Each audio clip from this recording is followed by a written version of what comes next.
स्वागत है। मैं हूं आपके साथ अंकिता। चलिए नजर डालते हैं अब तक की बड़ी खबरों। सोशल मीडिया पर दलित युवक की पिटाई का मामला सामने आया है, जिसमें डॉ राधाकृष्णन वार्ड की भाजपा पार्षद माधुरी सोनकर के पति राजेश सोनकर बाबू अपने साथियों के साथ एक गरीब दलित युवक अमन चौधरी की पिटाई करते दिख रहा है। उक्त युवक का कसूर सिर्फ इतना था कि वह निर्माणाधीन सड़क पर उसका भूलवश पांव पड़ गया था, जिससे गुस्साए भाजपा के नेता ने अपने साथियों के साथ उस युवक की निर्मम पिटाई कर दी। मामले के हल्ले को देखते हुए पुलिस ने मामूली धाराएं लगाकर आरोपियों को छोड़ दिया, जिस पर कांग्रेस ने आपत्ति जताते हुए आज पीड़ित के साथ पुलिस अधीक्षक कार्यालय पहुंचकर अति पुलिस अधीक्षक सुश्री सोनाली सक्सेना को ज्ञापन सौंपा। इस मामले पर कांग्रेस नगर अध्यक्ष सौरभ नाटी शर्मा ने बताया, भाजपा के नेता कानून के ऊपर हो गए हैं, उन पर शासन प्रशासन का कोई खौफ नहीं रह गया। अभी कुछ दिन पहले घमापुर थाने में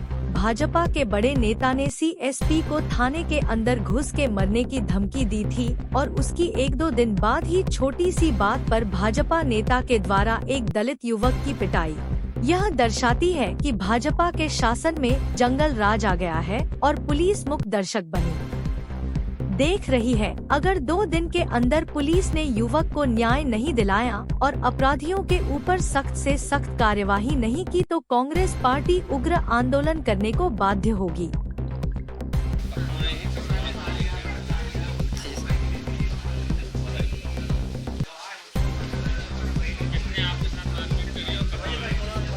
बाबू सोनकर सर हमको फ्री में मारे। हम पंखा लेके गए थे अपने घर से, थोड़े से मसाला में पैर पड़ गया था, बहुत मारे सर। पहले फ्री मारे, फिर घर से निकाल के घसीट के मारे। हमको न्याय चाहिए सर। अमन चौधरी। देखिए, कल समूचे जबलपुर ने देखा कि किस तरीके से एक पार्षद पति क्षेत्र में अपनी दबंगियत स्थापित करने के लिए एक गरीब मजदूर को मारता है, और सिर्फ इस बात के लिए मारता है कि वहां पर कुछ निर्माण का सामग्री रखी थी, उसमें इस गरीब का पैर पड़ जाता है। वहां उसके साथ मारपीट होती है।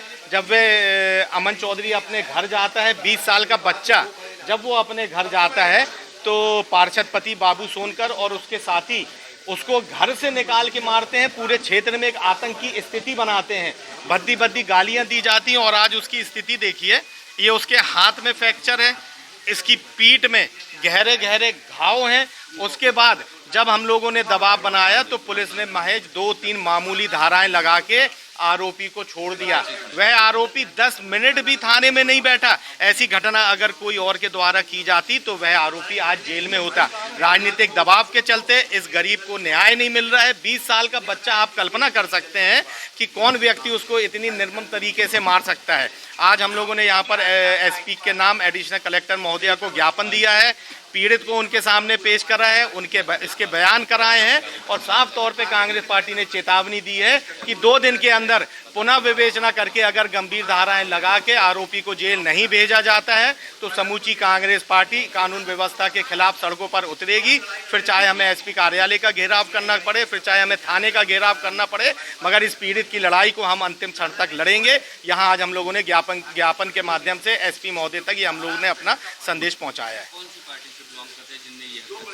देखिए, भारतीय जनता पार्टी की पार्षद हैं श्रीमती माधुरी सोनकर, उनके पति हैं ये भारतीय जनता पार्टी नगर महामंत्री। और मारने के बाद जब कल इस पीड़ित ने कोशिश करी कि पुलिस में मामला दर्ज हो जाए, पुनः रात को वे गुंडे इसके घर जाते हैं, झूठा मामला लगवाने की धमकी देते हैं, घर को तोड़ने की धमकी देते हैं कि निगम में हमारा कब्जा है। अब आप इस बच्चे का चेहरा देखिए, इस 20 साल के बच्चे का ऐसा कौन सा अपराध है कि इतना बड़ा राजनीतिक तंत्र उसके खिलाफ खड़ा हो गया क्योंकि उसका पैर रेते गारे में लग गया। साफ तौर पे इस बच्चे की लड़ाई, इस परिवार की लड़ाई की जवाबदारी कांग्रेस पार्टी की है। इस पे अगर कोई भी आगे कोई इस पे विपदा आती है, कोई संकट आता है, इसकी समूची जवाबदारी भारतीय जनता पार्टी की रहेगी और इसकी लड़ाई लड़ने के लिए कांग्रेस का समूचा परिवार इसके साथ खड़ा होगा। पुलिस प्रशासन 2 दिन का समय है, 2 दिन में अगर उचित कार्रवाई करती है तो ठीक, नहीं तो सड़कों पर उतर के पुलिस प्रशासन को भी घेरने का काम होगा।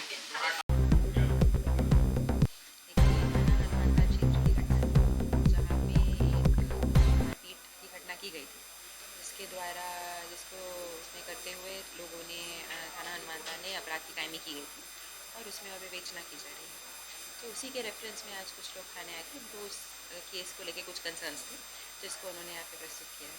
तो उनको ये आश्वासन दिया है कि जो भी उचित वैधानिक कार्रवाई होगी वो उसमें की जाएगी।